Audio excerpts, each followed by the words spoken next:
এই যে বলুন তো সহপাঠীকে আমরা কিভাবে জানবো? সেক্ষেত্রে কিছু প্রশ্নমালা তৈরি করতে বলা হয়েছে, বুঝেছো? তো প্রশ্নমালা যে আমরা তৈরি করতে বলছে, তো কি কি প্রশ্নমালা আমরা তৈরি করবো দেখো। একটা বলছে ভৌগোলিক প্রেক্ষাপট দ্বারা তৈরি করতে। তো ভৌগোলিক প্রেক্ষাপটে যেটা তৈরি করবো সেটা হচ্ছে 1 নম্বর প্রশ্ন, যে আপনার পরিবারের বসবাসের স্থানটি কোন ধরনের ভূপ্রাকৃতিক বৈশিষ্ট্যের অধিকারী। হ্যাঁ, এটা হলো তোমার একটা একটা কাজ। তারপরে বললো কি, যে তোমার এই যে আপনার এলাকার জলবায়ুটা কেমন হবে। হ্যাঁ, তারপরে বললো আপনাদের এলাকায় প্রধান ফসল কি কি।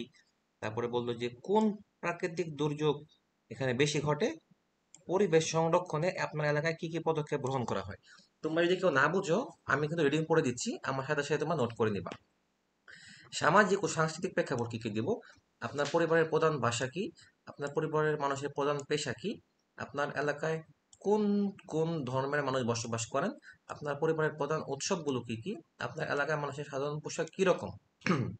আচ্ছা, পরে আরো একটি কাজ দিচ্ছে, জোড়া গঠন ও তথ্য সংগ্রহ। আমি রিডিং করে দিচ্ছি, দেখো। জোড়া গঠন করে সহপাঠীর কাছ থেকে সাক্ষাৎকারের মাধ্যমে তথ্য সংগ্রহ করা হবে। এই প্রক্রিয়া অনুসরণ করব। একজন সহপাঠী নির্বাচন করুন এবং তার সাথে জোড়া গঠন করুন। একজন সহপাঠীকে 20 মিনিট সময় দিন প্রেক্ষাপট জানতে। প্রশ্নমালা প্রতিটি প্রশ্নের উত্তর নোট করুন, এরপর আপনার সহপাঠী আপনার থেকে তথ্য সংগ্রহ করবে। এইভাবে। আচ্ছা, কিভাবে তথ্য সাজাবো, চলো। একটা হলো ভৌগোলিক প্রেক্ষাপট, তুমি সহপাঠীর নাম দিবা। হ্যাঁ, তার পরিবারের স্থান লিখবা, তাদের বিবরণ লিখবা, তাদের এলাকা লিখবা, জলবায়ু লিখবা, কেমন জলবায়ুর অধিকারী। প্রথম ফসল লিখবা ধরো ধান। প্রাকৃতিক দুর্যোগের নাম লিখবা, ধরো ভূমিকম্প। হ্যাঁ, পরিবেশ সংরক্ষণ তোমরা কি করণীয় বলো তো। পরিবেশ সংরক্ষণে ময়লা ফেলা যাবে না, বেশি বেশি গাছ লাগাতে হবে। এই করণীয় গুলো তোমরা লিখলা।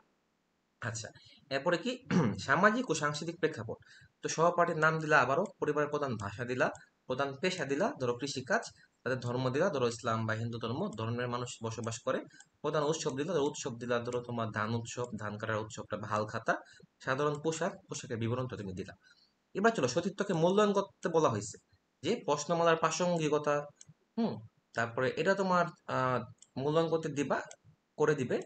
হ্যাঁ, যে কোনো একটা সহপাঠীকে দিবা, উপস্থাপনা, স্বচ্ছতা, এগুলো তোমার মূল্যায়নটা করে দিবে। এই প্রক্রিয়ার মাধ্যমে আমরা